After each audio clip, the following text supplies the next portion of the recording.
एक दादाजी ने अपनी पोती से कहा, आ जाओ बेटी, तुमको मैं प्यार देता हूँ। अब बच्चों को तो पता होता नहीं कि प्यार किस हद तक वो गुजार सकते हैं, लेवल अपना क्रॉस कर देते हैं। तो दादाजी ने उस लड़की को धीरे से अपने पास बुलाया। उसके बाद में उसको एक टॉफ़ी निकाल के दिया। टॉफ़ी निकालने के बाद में उसको अपने गोद में बिठाया। गोद में बिठाने के बाद में उसके साथ गलत हरकतें करने लगे। बाद में वो लड़की ने जब उनको धक्का मारा, कहा नहीं मुझे ये सब नहीं, मुझे पसंद नहीं है। तो वो कहते हैं, अरे ये सब करने से कहीं तेरा घिस थोड़ी जाएगा, तुझे तो शादी करना है अपने जाति में ना, अपने लोगों में, वो तो शादी मैं करवाऊँगा ना। अब लड़की कहने लगती, नहीं मुझे ऐसा नहीं करना, मुझे ये सब पसंद नहीं है। तो दादा बोलता है, ज़्यादा करेगी तो मैं बोलूँगा कि मुझे तंग करती है और मैं ऐसा करके तुझे कुएं में डाल दूँगा। अब लड़की बड़ी तंग आ गई, परेशान हो गई, बोलने लगी, यार दादा तो गिर जाएगा तो सब मुझे ही मारेंगे, क्या करूँ क्या करूँ। इस डर के मारे में दादा ने उसको 3 साल तक यूज़ किया। 3 साल यूज़ करने के बाद में किसी की नज़र पड़ गई। वहाँ से एक बंदा जा रहा था, उसके ही पटीदार के लोग थे, उसकी नज़र पड़ गई कि कर क्या रहा है बंदा। तो वहाँ पर वो बंदा के पास आए और पूछे कि उसको पहले तो उसको कॉलर से पकड़े, बोले क्या कर रहे हो। बाद में वो बोला कि अरे मैं कुछ नहीं कर रहा हूँ, मैं तो दादा हूँ इसका, ये तो ऐसे ही हम लोग मस्ती मस्ती चल रहे थे, ऐसे ही गलती से ड्रेस मेरा ओपन हो गया। ड्रेस ओपन हो गया, मैं बहुत देर से देख रहा हूँ तुम लोगों को। तो बाद में लड़की पूछा कि तू भी ऐसे करने लगी है, ऐसा नाम ख़राब करेगी ये। तो उसने बताया कि मैं बहुत कोशिश करी, पर दादा मुझे रोज़ धमकी देता था, मैं जाके कुएं में कूद करके अपनी जान दे दूँगा। ऐसा करके मैं बहुत परेशान हो गया।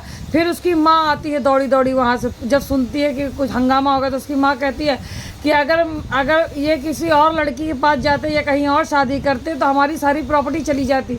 इसलिए हम माँ बेटी दोनों को ही ये दादा यूज़ करता है और इसी तरह कई सालों से चला आ रहा है। पर क्या करूँ मैं, अगर किसी से कुछ कहती तो ये सारी प्रॉपर्टी किसी और को दे देता और साथ ही कहीं और शादी कर लेता। जो महिला आती तो फिर मुझे दिक्कत होती। इस चक्कर में मैंने प्रॉपर्टी के लालच में मेरी बेटी के साथ, खुद के साथ ऐसा हो रहा था तो मैंने ऐसा होने दिया।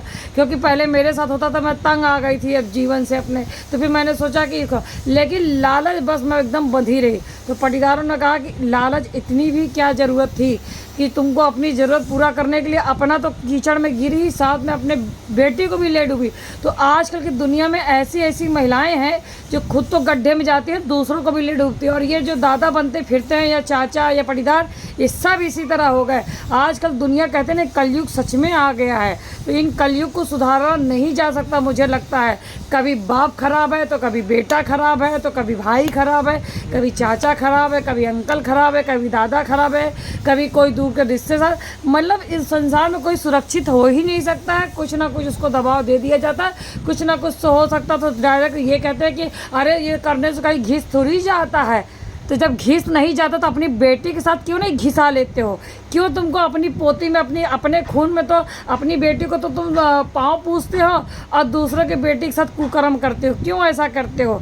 सुधर जाओ पागलों, सुधर जाओ।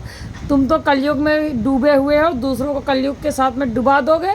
तो इसीलिए कहते हैं ऐसे लोगों का खात्मा हो जाना चाहिए, क्योंकि ऐसे लोग ना सोच बदलेंगे ना दुनिया बदलेंगे। तो इनको सफाया कर दो।